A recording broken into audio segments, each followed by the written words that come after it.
Hola canal, mi nombre es Tomás y esta es mi historia.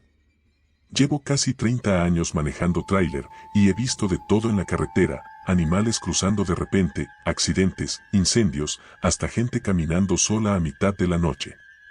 Pero nunca había sentido miedo de verdad, hasta esa madrugada. Fue en febrero de 2019.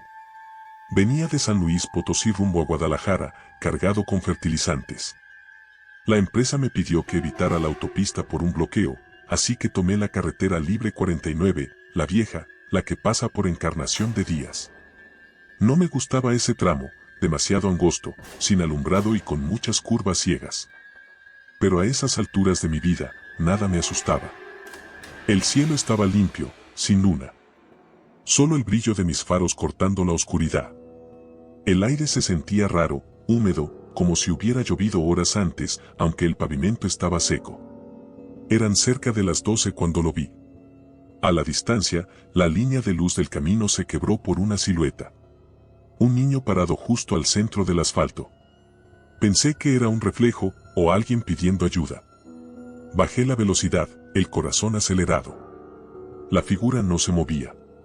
Cuando estuve lo bastante cerca, lo iluminé por completo. Era un niño de unos 10 años, flaco, con un suéter verde raído, pantalones cortos y los pies descalzos.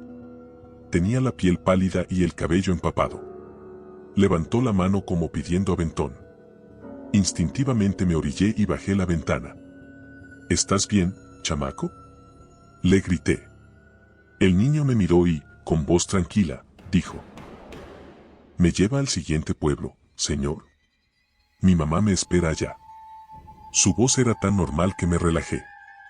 Le abrí la puerta del copiloto y lo ayudé a subir. Su ropa estaba fría, empapada, como si viniera de nadar.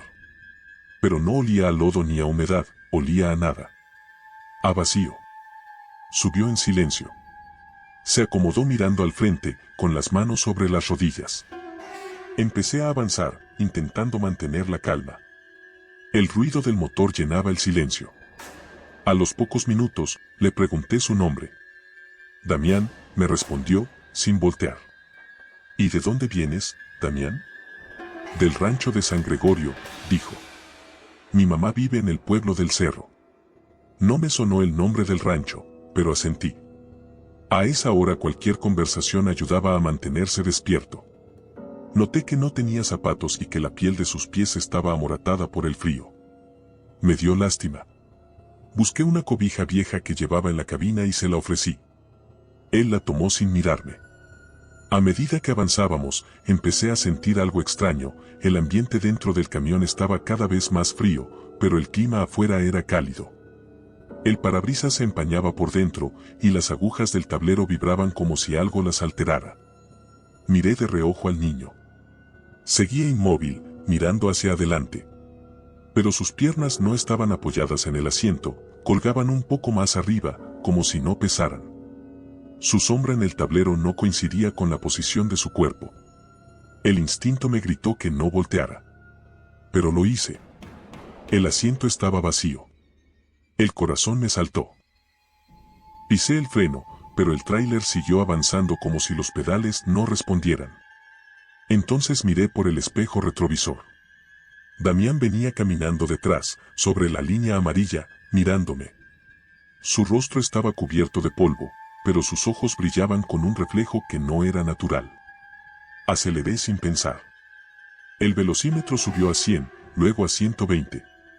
Pero en el espejo, el niño seguía a la misma distancia, caminando con paso lento, tranquilo, como si el mundo entero se moviera con él. La radio, que había apagado horas antes, se encendió sola. Entre la estática, una voz distorsionada decía: No lo dejes solo, Tomás. No lo dejes solo. Mi nombre. No tenía cómo saberlo. Grité y arranqué de golpe el cable del estéreo, pero el mensaje seguía repitiéndose, ahora más cerca, como si saliera desde el interior de la cabina. No lo dejes solo, no lo dejes solo. En ese momento, el parabrisas se empañó por completo. Y sobre el vaho, alguien escribió con un dedo: Gracias por llevarme. Frené de golpe. Todo quedó en silencio. Me bajé temblando, con las piernas flojas. El aire olía a agua estancada. Caminé alrededor del tráiler alumbrando con mi linterna, buscando alguna señal de lo que había pasado. No había nadie. Pero en la tierra húmeda junto a la puerta del copiloto había huellas de pies descalzos, pequeñas, marcadas en el lodo, y se perdían justo en medio de la carretera. Me quedé un rato ahí, paralizado, hasta que el amanecer tiñó el horizonte de gris. Cuando el sol salió, vi un letrero oxidado unos metros adelante, Encarnación de Díaz, 8 kilómetros. Me subí de nuevo al camión y seguí hasta llegar al pueblo. En la gasolinera, le conté al encargado lo que había visto. Un hombre viejo, de mirada cansada, me escuchó sin interrumpirme. Cuando terminé, se limpió las manos con un trapo y me dijo: «No es la primera vez que lo ven. Ese niño murió hace más de 30 años, atropellado por un camión en ese mismo tramo. Se llamaba Damián. Lo enterraron cerca del cerro, en un panteón chiquito. Sentí que me faltaba el aire. Le pedí que me mostrara el lugar. Me llevó por un camino de terracería hasta una capilla blanca rodeada de cruces. En una de ellas, pintada a mano, se leía: Damián López, 1976-1986. Había flores secas a los pies de la cruz y un llavero colgado de una cinta vieja. Era de plástico, con forma de tráiler. Lo tomé entre las manos. Era idéntico a uno que yo había tenido cuando era niño. El señor me dijo que los traileros que se detienen al verlo suelen encontrar algo en la cabina después, un juguete, una piedra o una marca de mano en el vidrio. Pero que quienes lo ignoran, ven su silueta en los espejos por kilómetros, hasta que desaparece con el amanecer. Me quedé mirando la cruz un buen rato. No sentí miedo, sino tristeza. Entendí que el niño no buscaba hacer daño, solo quería regresar a casa, terminar el camino que la muerte le cortó a mitad. Esa noche dormí en el pueblo.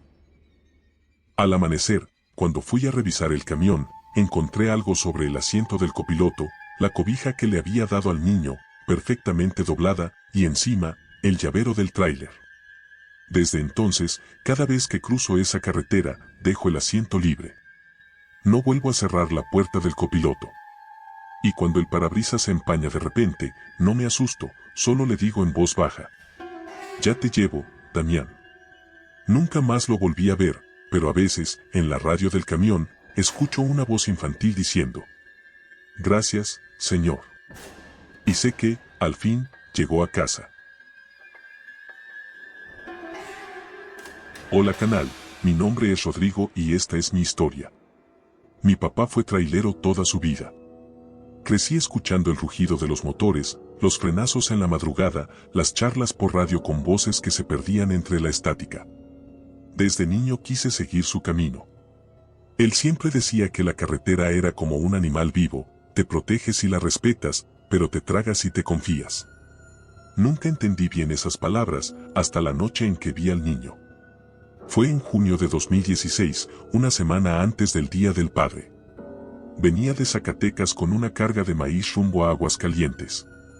Salí más tarde de lo previsto porque el almacén tardó en llenar la caja, así que iba solo, sin convoy, por la carretera libre. Eran casi las 3 de la mañana. No soplaba ni una brisa. La neblina era tan espesa que el haz de los faros se veía como si cortara leche. En el kilómetro 86, justo antes de la curva de los eucaliptos, lo vi. Una figura pequeña caminando al borde del camino, a contraluz. Pensé que era un perro o algún borracho desorientado, pero cuando estuve más cerca, el corazón se me fue al estómago. Era un niño. Descalzo. Llevaba una camisa blanca manchada de tierra y un pantalón oscuro hasta las rodillas. Caminaba con la cabeza baja, los brazos caídos, como si estuviera sonámbulo. Toqué el claxon, pero no se movió. Bajé la velocidad, bajé la ventanilla y grité: «Oye, chamaco. ¿Qué haces aquí solo?». El niño levantó la cabeza despacio. Sus ojos se veían hinchados, como si hubiera llorado. Su cara estaba cubierta de polvo y tenía una herida seca en la frente. «Voy al pueblo», dijo. Me quedé atrás. Su voz era débil, pero tenía un tono tan natural que me tranquilizó. Me orillé y bajé con la linterna. ¿Te perdiste? Negó con la cabeza. Mi papá me dejó, murmuró. Quiero alcanzarlo antes de que se enoje. Le ofrecí subir. Dudó un momento, luego asintió.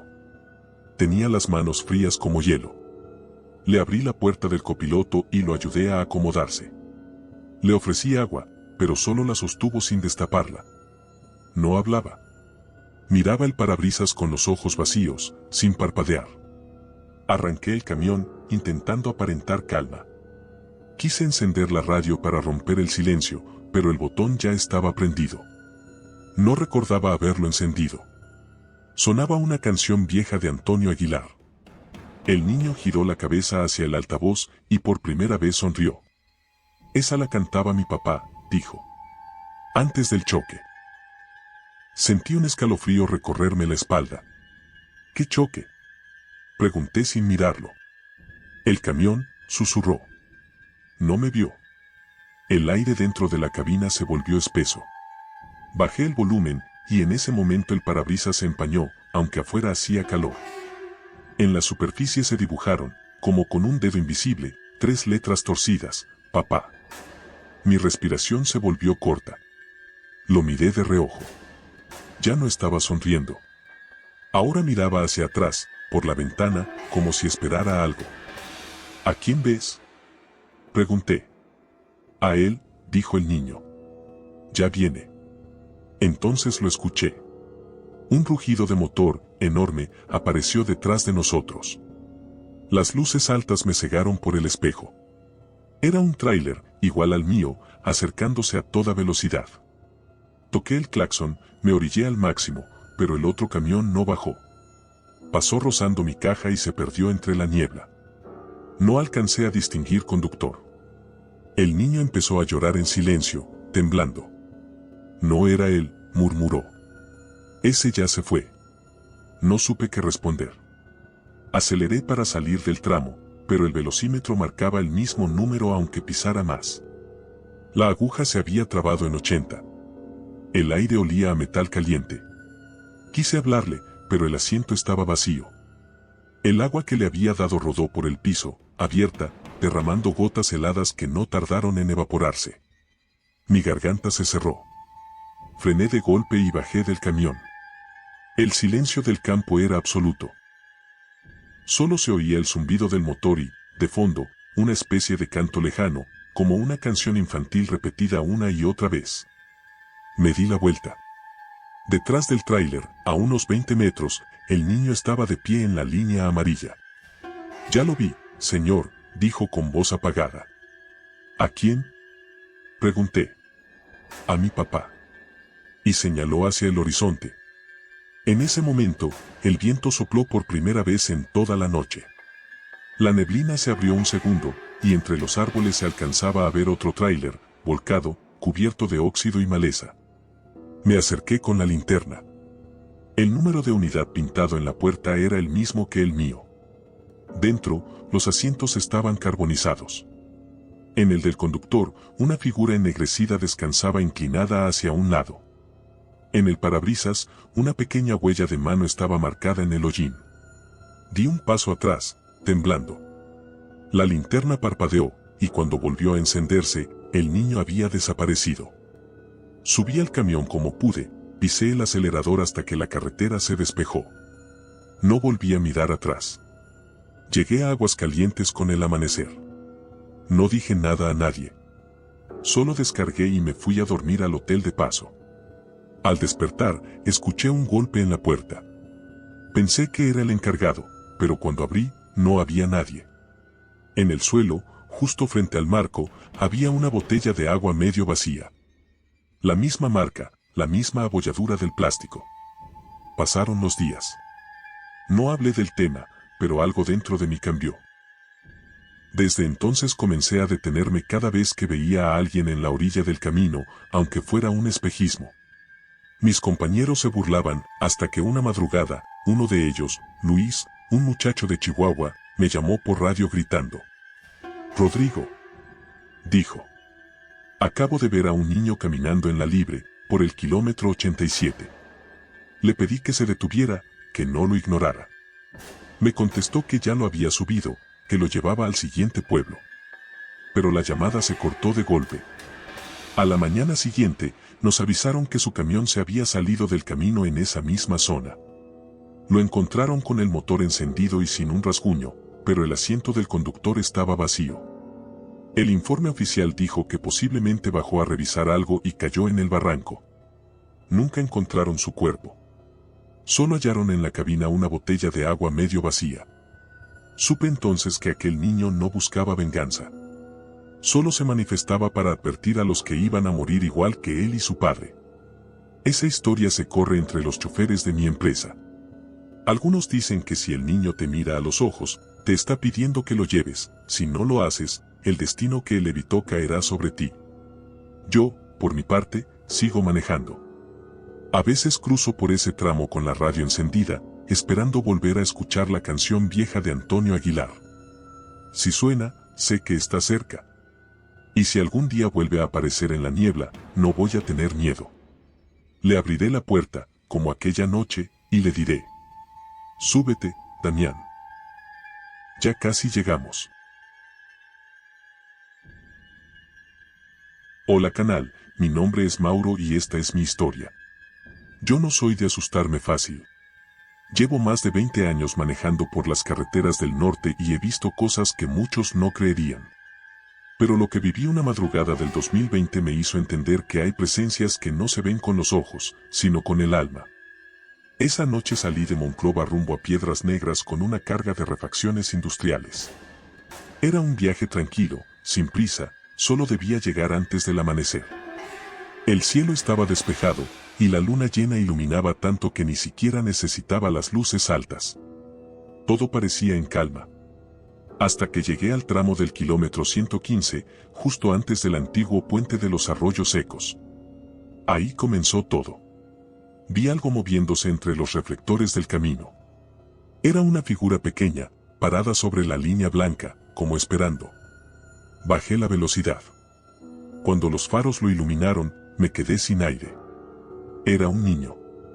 Descalzo, delgado, con un suéter azul descolorido y pantalones cortos. No tendría más de 9 años. Levantó la mano, pidiendo aventón. Me orillé, porque no podía dejarlo solo a esa hora. Bajé la ventanilla y le pregunté a dónde iba.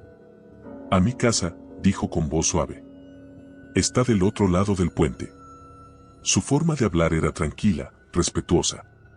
Me pareció un niño normal, aunque algo en su mirada me inquietó. Tenía los ojos muy oscuros, casi sin reflejo. Le abrí la puerta del copiloto y subió sin decir más. Avancé despacio. Él iba mirando por la ventana, como reconociendo el paisaje. En un momento, señaló hacia el monte y dijo: ahí está mi casa. Miré, pero solo vi árboles y oscuridad. ¿Seguro que vives ahí, muchacho?, pregunté. Asintió. Sí. Pero mi mamá ya no está. Sentí un nudo en la garganta. No quise seguir preguntando. A mitad del puente, el motor del camión empezó a fallar. El velocímetro bajó solo, y las luces parpadearon. Era como si el aire se volviera pesado. Me puse tenso. En eso, el niño me miró directamente y dijo: por aquí fue. ¿Por aquí qué?, le pregunté. Aquí nos caímos. Lo dijo con una calma tan aterradora que el cuerpo se me paralizó. Miré por el parabrisas, las barandillas del puente estaban abolladas, oxidadas, y a unos metros se notaba un hueco, como si alguien se hubiera salido del camino. Antes de poder decir algo, escuché un golpe seco en la caja del camión, como si algo hubiera caído dentro. Me orillé y bajé con la linterna. Caminé hasta la parte trasera y la abrí con las manos temblando. La carga estaba intacta, pero el aire ahí dentro era helado, y se escuchaba un murmullo bajo, como de alguien llorando. Regresé a la cabina y el niño ya no estaba. El asiento del copiloto estaba mojado, y sobre la tapicería se veía la marca de una mano pequeña hecha de lodo. Intenté arrancar, pero el motor no respondía. Apagué todo y me quedé un momento en silencio. Fue entonces cuando escuché pasos sobre la grava del puente. Alumbré hacia el frente. El niño venía caminando hacia mí, pero esta vez no tenía rostro. Su piel era grisácea, sin ojos, sin boca. Me quedé inmóvil, sin poder moverme. Él se detuvo justo frente a la defensa y alzó una mano, señalando el vacío del barranco. Mi papá no me vio venir, dijo con voz hueca, como si hablara desde dentro del agua. Venía rápido. Entonces entendí. Miré hacia el hueco del barandal y me asomé. La linterna iluminó un destello metálico cubierto de maleza. Era la cabina de un tráiler viejo, oxidado, con la caja rota y las llantas enterradas en el lodo. En el costado aún se alcanzaban a leer las letras despintadas de la empresa, Transmetales del Norte. Ese nombre me heló la sangre. Era la misma compañía para la que yo trabajaba. Regresé al camión, tomé mi teléfono y marqué a la base. El encargado, un hombre de voz ronca llamado Don Beto, me contestó medio dormido. ¿Qué pasa, Mauro? Encontré un tráiler caído en el kilómetro 115, cerca del puente. Creo que es de la empresa. Hubo un silencio. Mauro, eso es imposible, dijo. Ese accidente fue hace más de 10 años. No supe qué responder. ¿Recuerdas quién lo manejaba? Pregunté. Sí, contestó. Era un chofer joven, venía con su hijo. Nunca los encontraron. El aire se me fue. Colgué sin decir nada. Miré hacia el asiento del copiloto, la marca de la mano de lodo ya no estaba. En su lugar, sobre la tela húmeda, se dibujaba un pequeño dibujo infantil hecho con los dedos, como si alguien hubiera trazado una figura de 2 camiones y un sol. Encendí el motor. Esta vez arrancó sin problema. Crucé el puente sin mirar hacia los costados. Detrás de mí, el retrovisor mostraba una figura pequeña parada en el borde, mirándome hasta que la neblina la cubrió. No conté nada durante semanas. Pensé que nadie me creería. Pero a los pocos meses, otro compañero de ruta, Germán, me contó que en ese mismo tramo escuchó golpes en la caja del camión, y cuando bajó a revisar, encontró una huella de pie pequeño en el lodo. Le hablé del accidente y de mi encuentro, y se quedó pálido. Fuimos juntos al sitio días después. Llevamos flores y las dejamos junto al hueco del barandal, donde aún se veían los restos del tráiler oxidado. Mientras las acomodábamos, Germán me dijo que había soñado con un niño que le pedía que lo llevara al otro lado del puente. Nos quedamos callados. Y justo entonces, una ráfaga de aire cruzó el lugar, levantando polvo y hojas secas. No sé si fue casualidad o algo más, pero por un instante se escuchó una voz infantil entre el viento. Gracias, Señor. Desde ese día, el puente del kilómetro 115 es conocido entre los choferes como el Puente del Niño. Los traileros que cruzan de noche aseguran verlo de pie en la orilla, levantando la mano, siempre educado, siempre tranquilo. Y dicen que si lo ves y no te detienes, los frenos comienzan a fallar metros más adelante. Yo sigo trabajando en la misma empresa, pero cada vez que paso por ese tramo, reduzco la velocidad, toco el claxon una vez y dejo una botella de agua en el asiento del copiloto. Es mi manera de saludarlo. No le tengo miedo. Sé que no busca hacer daño. Solo espera que alguien lo vea, que alguien lo recuerde. Y cuando paso el puente, siento que el aire cambia. Ya no huele a tierra húmeda ni a miedo. Huele a descanso. Porque el niño ya está en casa. Hola canal, mi nombre es Sergio y esta es mi historia. Conduzco tráiler desde que cumplí la mayoría de edad. Aprendí el oficio con mi tío, de esos viejos que manejan en silencio, atentos al motor y a la sombra del siguiente cerro. Siempre me repetía que, si el camino te habla, tú manejas, si el camino te grita, te paras. Yo no entendía la diferencia hasta aquella noche en la costera de Veracruz, entre Cardel y Nautla, cuando el mar respiraba hondo y la brisa salada se metía por las rejillas del tablero. Era finales de septiembre, temporada de lluvias. Había descargado en el puerto y subía vacío hacia Poza Rica para un embarque de la mañana. La autopista nueva estaba cerrada por deslaves, así que tomé la libre, esa cinta húmeda que corre casi paralela a la costa, bordeada de palmas y casitas con paredes de salitre. Llevaba la radio apagada y el zumbido sordo de las llantas me tenía tranquilo. Hasta que el cielo cambió de golpe. No fue tormenta, fue como si alguien hubiera bajado el interruptor de la noche. La oscuridad se volvió compacta y los faros rebotaron en la bruma baja. Eran alrededor de las 11 cuando lo vi. Primero fue un destello sobre la línea blanca, una mancha pequeña, inmóvil, plantada a media orilla. Reduje. La figura tomó cuerpo entre mis luces. Era un niño, delgado, con una sudadera roja pegada al torso, los pantalones cortados a la pantorrilla y los pies descalzos. Llevaba un bulto negro en la mano. No levantó los brazos ni corrió. Solo se quedó de frente, como si supiera que yo ya había decidido detenerme. Me orillé, sin apagar el motor. Bajé el vidrio y le hablé con voz baja, como si levantarla fuera a romper algo. Dijo que iba al parador de San Isidro, que su mamá trabajaba ahí y que se le había hecho tarde. Hablaba claro, sin temblor, pero con ese tono del que ya se acostumbró a pedir favores. Le ofrecí subir. Abrió la puerta con una calma que no es de los niños, se sentó mirando al frente y acomodó el bulto sobre las piernas. La sudadera chorreaba agua. Dentro de la cabina bajó la temperatura como si alguien hubiera destapado la noche y la hubiera dejado caer adentro. Avancé. El muchacho no miraba el tablero ni el espejo, miraba el camino como si lo conociera de memoria. Le pregunté su nombre. Mateo, dijo. Pregunté por el bulto. No respondió. Volví a concentrarme en el asfalto lustroso por la humedad. La brisa traía olor a pez y a manglar.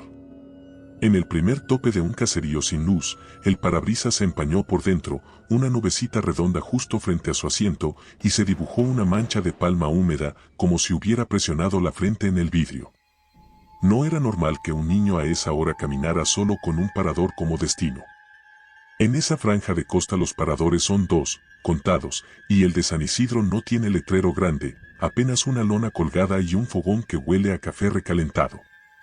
Era raro que él supiera llamarlo por nombre. Kilómetros adelante, un retén improvisado me orilló. 2 conos naranjas vencidos, una patrulla sin luces y un hombre con impermeable. Levantó la mano. Me pidió documentos. Sus ojos saltaron un segundo hacia la cabina, como quien busca a alguien más. Yo, sin pensarlo, volteé hacia el asiento del copiloto. Estaba vacío. La sudadera empapada no estaba. El bulto tampoco. Solo quedaban 3 gotas gruesas deslizándose por la tela. El policía no comentó nada, me devolvió papeles, y al despedirnos dijo una frase que no sonó a protocolo: maneje despacio por San Isidro, chofer. Hoy andan las veladoras encendidas. Le pregunté qué pasaba, pero ya me estaba indicando paso. Seguí. El reloj del tablero marcaba las 12, clavado. La brisa dejó de oler a mar y empezó a oler a tierra mojada vieja, como a patio que no ve el sol. A lo lejos se dibujó una hilera de luces menudas. El parador de San Isidro es poco más que un techito de lámina, 2 mesas y una parrilla. Aquella noche era distinto. Había 5, 6, quizá más veladoras sobre una mesa de plástico, todas en fila, todas a punto de acabarse. Detrás, una mujer sola con mandil, brazos cruzados sobre el pecho, miraba fijo la carretera. No había clientes, no había música, no había nada. Me estacioné con la caja hacia el monte para no cerrar la salida. La mujer no se movió. Cuando bajé, me vio sin verme. Sentí que estaba esperando una frase que yo aún no conocía. Solo pude decirle que traía frío en la cabina. Ella se secó las manos con el mandil, tomó una veladora y se acercó al escalón del copiloto, como quien entra a una recámara. Dejó la vela encendida en el piso de hule, a la altura de los pies. El pabilo hizo una lengua larga y el vidrio sudado brilló un instante. La mujer dijo: si vino, ya sabe dónde sentarse. No entendí. Ella me invitó un café. La jarra era vieja, de aluminio ajado, y el líquido sabía a tiempo. Le pregunté si conocía a un niño llamado Mateo. No se sorprendió. Señaló con la barbilla el tendido de velas. Mi hijo. Nunca llegó a donde tenía que llegar. Me contó la historia como si la hubiera repetido incontables veces. Hacía 2 años y medio, un domingo sin tormenta, Mateo salió de la casa al atardecer con su mochila negra para llevarle comida a su mamá al parador. No tomó la vereda del manglar, como siempre, sino la carretera, porque ya estaba grandecito y quería caminar derecho. Nadie lo vio después. Ni gritos, ni llantas, ni nada. Ausencia. La liebre se tragó al niño entre el zumbido constante de motores que no frenan. En el kilómetro donde suelen bajar los pescadores, encontraron la mochila. Vacía. Nadie habló de sangre. Nadie dijo cuerpo. Se le llama ausente. Desde entonces, cada luna nueva, la madre ponía velas hasta que el vidrio del parador se llenaba de hollín. A veces, dijo, los choferes paraban y pagaban un café que no tomaban, dejando una moneda junto a las velas, y en el asiento del copiloto de sus camiones aparecía un círculo húmedo, como si alguien se hubiera sentado con ropa mojada. Ella limpiaba, cruzaba los brazos y esperaba otro mes. Le conté lo del niño de sudadera roja, el bulto, la frente contra el parabrisas. La mujer no dijo gracias. Dijo, falta. Esa palabra me pinchó la nuca. Me pidió que esperara. Entró a su casa, un cuartito detrás del parador, y volvió con un montoncito de cosas, un lápiz con la punta mordida, una estampita de San Rafael y un pedacito de cinta adhesiva con el nombre Mateo escrito torcido. Los puso sobre mi tablero, sin ceremonia. El trópico arrastra a los suyos. Si lo veo otra vez, no lo deje bajar antes de San Isidro. La radio del camión, que yo no había encendido, sacó un brinco. No música. Un soplido. Luego, una voz de niño, apenas una brasa de sonido, mamá. La mujer no lloró. Colocó una última veladora dentro de la cabina, en el hueco del portavasos, y dijo, maneje. Obedecí, con cuidado de no apagar la flama. La noche se apretó. La carretera, húmeda como lengua. A unos 2 kilómetros del parador, el mundo se desdobló, un segundo haz de luz, más bajo y más amarillo, empezó a correr paralelo al mío, como si otro vehículo mudo me acompañara. El espejo lateral derecho mostró una sombra pequeña, sentada, con la cabeza recargada en el vidrio. El aire se enfrió aún más. Mis manos eran huesos sobre el volante. La sudadera roja reapareció en el asiento, sin cuerpo que la sostuviera, empapando el hule con paciencia. El bulto negro, ahora, se desabrochó solo.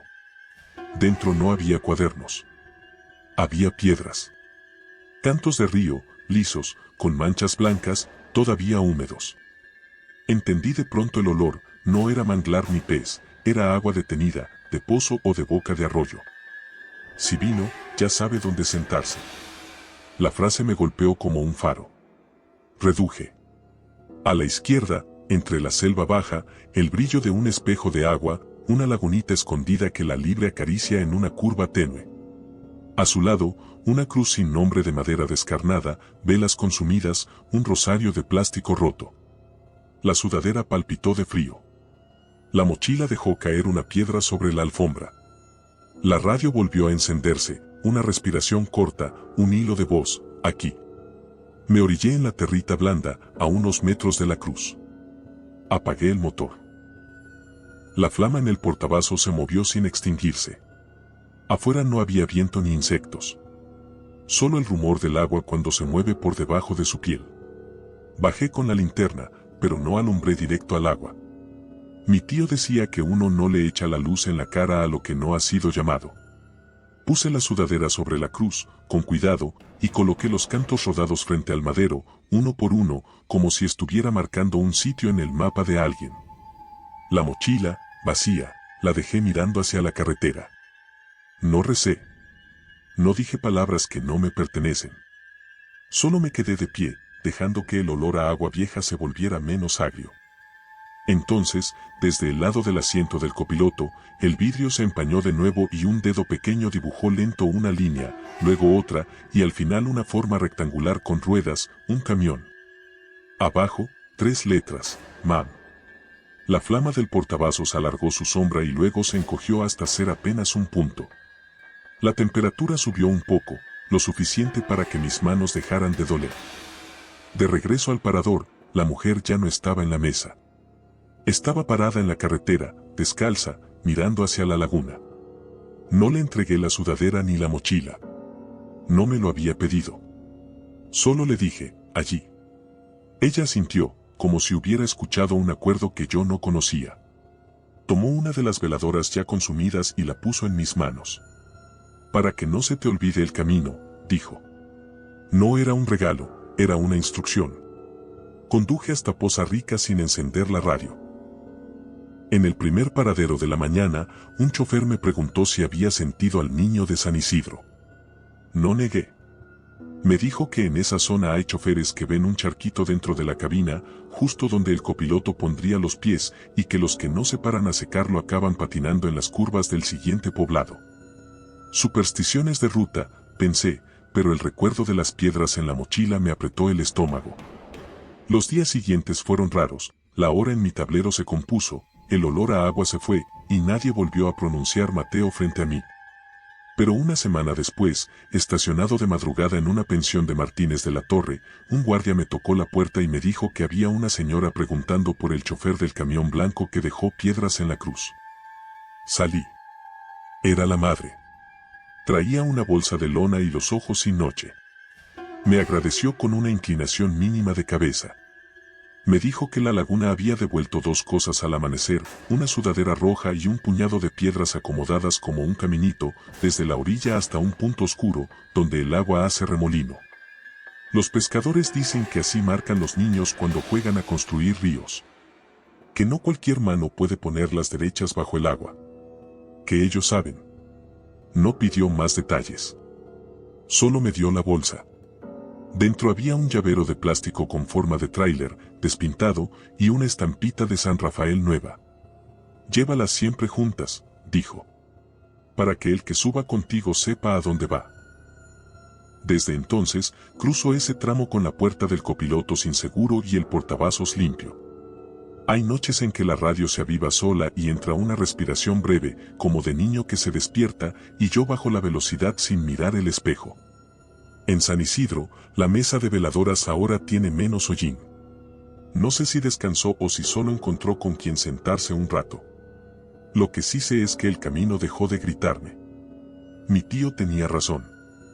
Hay noches en que el camino te habla y otras en que te grita. Aquella, entre el mar y el manglar, me pidió con voz menuda que no lo dejara a pie. Y yo, que siempre voy solo, aprendí que el asiento del copiloto no está vacío porque sí, está para el que todavía necesita llegar. A veces, cuando paso frente a la laguna y hay luna nueva, el parabrisas suda un círculo pequeño y un dedo invisible dibuja otra vez ese camioncito torpe con dos ruedas muy grandes. Yo no borro el trazo. Lo dejo hasta que el aire de la costa lo evapora. Entonces apago el estéreo, toco el claxon una sola vez hacia la cruz sin nombre y sigo. Al final, no es una historia de espantos. Es una ruta. Y ya sabemos a dónde. Hola canal, mi nombre es Aurelio y esta es mi historia. Hay cosas que uno no olvida, aunque pasen los años y las rutas cambien.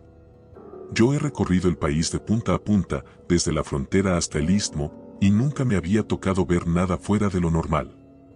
Siempre pensé que las historias de fantasmas en carretera eran inventos de choferes cansados o de borrachos de gasolinera. Hasta que una noche, en la carretera de Querétaro a Celaya, supe que hay almas que no se cansan de buscar un aventón. Era octubre del 2021. Había llovido toda la tarde, y la tormenta me retrasó la entrega. Avanzaba despacio, con la carretera reluciente bajo la luz amarilla de los postes. El parabrisas parecía un cristal bajo agua, y cada gota golpeaba con un ritmo hipnótico. Eran casi las 2 de la madrugada cuando la radio, que yo llevaba apagada, se encendió sola y empezó a emitir ruido blanco, un zumbido bajo que se colaba entre los relámpagos. De pronto, algo cruzó frente al tráiler. Frené con fuerza, el volante vibró en mis manos y el cinturón me detuvo contra el asiento. Vi una figura diminuta, empapada, parada justo sobre la línea amarilla. No se movía. Me tembló el pulso. Puse las intermitentes y bajé la ventana. Era un niño. Tenía unos 9 años, con una camisa blanca pegada al cuerpo y pantalones cortos. El cabello le chorreaba agua sobre la frente. ¿Qué haces aquí, chamaco? Le grité por encima de la lluvia. Voy a casa, contestó. ¿Me lleva? Su voz era tranquila, pero tenía un tono extraño, como si hablara desde lejos. Dudé unos segundos y le abrí la puerta del copiloto. Subió sin mirar atrás. Llevaba una pequeña mochila de lona colgada al hombro. El olor a humedad llenó la cabina, como si la tormenta se hubiera metido conmigo. Arranqué despacio, concentrado en el camino. Le pregunté su nombre, pero no respondió. Solo miraba el parabrisas, observando cómo las gotas resbalaban con la luz. ¿Y a dónde vas, hijo? A San Pedro, dijo finalmente. Allá está mi mamá. San Pedro estaba a más de 20 kilómetros. Pensé que era raro que un niño caminara solo por ese tramo a esas horas, pero no quise interrogarlo más. Me dio pena. Durante un rato ninguno habló. Luego, sin mirarme, el niño preguntó: ¿Usted tiene hijos? Sí, uno de 15, respondí. Entonces sabe cómo se siente perderlos, dijo con voz baja. No entendí qué quiso decir. Lo miré de reojo, pero seguía quieto. La luz del tablero iluminaba apenas su perfil, pálido, mojado, inmóvil. A los pocos minutos, la lluvia amainó. Pasamos junto a una curva pronunciada donde el guardarraíl estaba roto. En el suelo se veían las marcas de neumáticos que terminaban en el vacío. No le di importancia hasta que el niño habló. Fue ahí. ¿Qué cosa? Pregunté. ¿Dónde caímos? El aire dentro del camión se heló. Lo miré y sus ojos parecían de cristal, sin reflejo. Su respiración no empañaba el vidrio. El motor se ahogó. Frené y giré la llave, pero no arrancaba. Afuera, la lluvia había cesado por completo. El silencio era tan absoluto que podía escuchar el tic del reloj del tablero. El niño bajó la mirada. ¿Podemos bajar?, preguntó. Quiero ver si ya llegaron por mí. Su voz era tan triste que no pude negarme. Abrí la puerta y bajamos. La tierra estaba húmeda, pero ya no llovía. Caminamos hasta el borde del guardarraíl roto. Al asomarme, la linterna iluminó un punto metálico entre la maleza, muchos metros abajo. Era la cabina de un vehículo, oxidada, cubierta de enredaderas. El niño se quedó mirando hacia el fondo, en silencio. Luego me señaló algo, un juguete tirado en la orilla del barranco, un carrito azul de plástico con las ruedas quebradas. Ese era mío, dijo. Sentí que el corazón se me encogía. Quise decir algo, pero el sonido del viento lo cubrió todo. Cuando giré para verlo, ya no estaba. Volví al tráiler temblando. El asiento del copiloto estaba vacío, pero en el piso había un pequeño charco. En medio, un juguete azul idéntico al que vi abajo. Encendí el motor. Esta vez arrancó sin problemas. Manejé sin parar hasta llegar a la estación de servicio más cercana. Pedí un café y me senté a esperar que amaneciera. Un hombre viejo, el encargado del lugar, me preguntó si venía del norte. Le conté lo que me había pasado. Cuando mencioné al niño, su rostro cambió. ¿Era uno flaquito, con camisa blanca?, preguntó. Asentí. Ese chamaco murió hace como 30 años. Venía con su mamá de Celaya cuando un carro los chocó en esa curva. La gente dice que el cuerpo del niño nunca lo encontraron, que la corriente lo arrastró. Desde entonces, los traileros lo ven pidiendo aventón. Algunos dicen que sube al camión y los guía hasta San Pedro, y que si lo dejas ahí, no te vuelve a aparecer. Le mostré el juguete azul. El hombre lo tomó con cuidado, como si ya lo hubiera visto antes. Ese mismo dejó aquí un chofer el año pasado, dijo. Lo encontramos una mañana, sobre el mostrador. El estómago se me revolvió. Miré hacia la carretera. A lo lejos, entre los primeros rayos del amanecer, juraría haber visto una figura pequeña caminando por la orilla, rumbo a San Pedro. No dormí en toda la mañana. Entregué la carga y regresé por la misma ruta, de día. Cuando llegué a la curva del accidente, detuve el camión. Había una cruz blanca, con flores secas y un letrero oxidado que decía: a Julián, el niño del camino. Dejé el juguete sobre la tierra, justo a los pies de la cruz. Me quedé un rato mirando el barranco, escuchando el murmullo del viento entre las ramas. Por un instante, sentí un golpecito leve en mi hombro, como una mano pequeña. No me volteé. Solo dije en voz baja: «Ya llegaste, Julián». Cuando volví al camión, el asiento del copiloto estaba completamente seco. Desde entonces, cada año en octubre, cuando llueve, dejo un juguete nuevo en esa curva. No por miedo, sino por respeto. Porque sé que ese niño no pide ayuda. Pide que lo acompañen hasta donde su madre lo sigue esperando. Dicen que los choferes que le ofrecen aventón llegan siempre sin contratiempos, aunque conduzcan con el tanque vacío o con frenos cansados. Que el niño los guía, y cuando se baja, el aire huele a tierra recién mojada, como si la carretera respirara aliviada. Yo lo sé porque lo viví. Y porque cada vez que paso por ahí, el parabrisas se empaña sin motivo y sobre el vidrio, una letra se dibuja sola. A. La inicial de su nombre. Y la prueba de que el camino, a veces, también tiene memoria.